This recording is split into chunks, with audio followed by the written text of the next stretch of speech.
નમસ્કાર, આપ જોઈ રહ્યા છો spark today news. Gotri hospital ફરી એક વખત વિવાદના ઘેરામાં આવી છે. તાજેતરમાં હોસ્પિટલને CSR ફંડ હેઠળ આધુનિક લેપ્રોસ્કોપી મશીન ભેટમાં મળ્યું છે.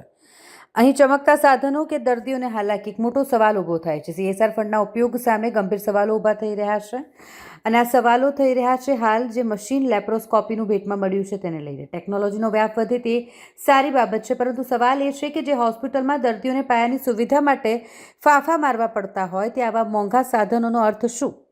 હોસ્પિટલ વહીવટીતંત્ર દ્વારા લાખોના સાધનો તો વસાવવામાં આવે છે, પરંતુ વાસ્તવિકતા એ છે કે ગરીબ દર્દીઓને આજે પણ એક ખાટલો મેળવવા માટે વલખા મારવા પડે છે. અહીં ખાટલા હોવા છતાં યોગ્ય વ્યવસ્થાના અભાવે દર્દીઓને ભોંય તળિયે સૂઈને સારવાર લેવી પડે છે, જે અત્યંત શરમજનક છે. માત્ર મશીનો ઓપરેશન નથી કરતા, ડૉક્ટરો અને સ્ટાફની હાજરી અનિવાર્ય છે. ગોત્રી હોસ્પિટલમાં અનેકવાર એવી ફરિયાદો ઉઠી છે કે દર્દીઓ તરફ ડૉક્ટરો ધ્યાન નથી આપતા, જ્યારે મેનેજમેન્ટ માત્ર કાગળ પરની કામગીરીમાં વ્યસ્ત હોય છે, ત્યારે છેવાડાના માણસની વેદના સાંભળનાર કોઈ નથી હોતું. અધિકારીઓ આવે ત્યારે જ હોસ્પિટલ કેમ ચમકે છે? VIP કલ્ચર ક્યારે બંધ થશે? આવા સળગતા સવાલો થઈ રહ્યા છે. સામાન્ય જનતા માટે 24 કલાક સ્વચ્છતા કેમ નથી જળવાતી?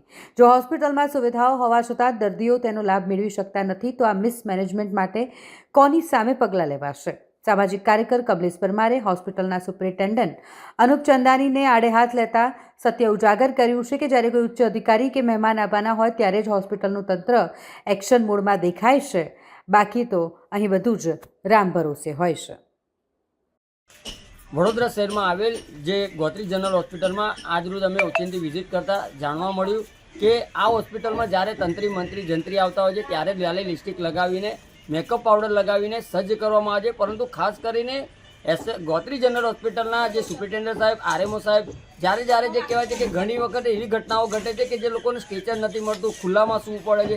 એટલે આવી બધી હાલાકીનો સામનો કરવો પડતો હોય ત્યારે ક્યાંક ને ક્યાંક દર્દી અને દર્દીના પરિવારજનોને સુખાકારી સુવિધાઓ પ્રાપ્ત થાય એ રીતની કામગીરી કરવાની જરૂર છે, પરંતુ ક્યાંક ને ક્યાંક ગોત્રી જનરલ હોસ્પિટલમાં અવારનવાર જ્યારે કોઈ તંત્રી મંત્રી કે ઉચ્ચ કક્ષાના અધિકારીઓ આવતા હોય છે ત્યારે દંગો રોગાન થતું હોય છે, સાથે સાથે અનેક કામગીરી થતી હોય છે. ત્યારે હું આપના ન્યૂઝના માધ્યમથી હું અપીલ કરું છું કે જે ગોત્રી જનરલ હોસ્પિટલમાં જેટલી પણ લાલિયાવાડી છે, જેટલા પણ કોન્ટ્રાક્ટો ચાલે છે, કોન્ટ્રાક્ટરોને પણ તાત્કાલિક ધોરણે સૂચના આપવી જોઈએ, સાથે સાથે કર્મચારીઓને અધિકારીઓને પણ સૂચના આપવી જોઈએ, જેથી કરીને વડોદરા શહેરના નગરજનો જે ગ્રામીણ વિસ્તારમાંથી પણ લોકો આવતા હોય છે સારવાર અર્થે એ લોકોને સુખાકારી પ્રાપ્ત થાય એ રીતનું આયોજન કરવું જોઈએ. પરંતુ ખાસ કરીને જ્યારે કોઈ આવતા હોય છે ત્યારે જ આ રીતની કામગીરી થતી હોય આ વડોદરા શહેર માટે ખૂબ જ ગંભીર વિષય છે. ત્યારે હું આપના ન્યૂઝના માધ્યમથી ફરીવાર અપીલ કરું છું કે જે પણ બેદરકારી હોય એ બેદરકારીને સુખાકારી અને સુવિધાઓ પ્રાપ્ત થાય એ રીતનું આયોજન કરવું જોઈએ, તેવી અમારી ખાસ માંગણી છે.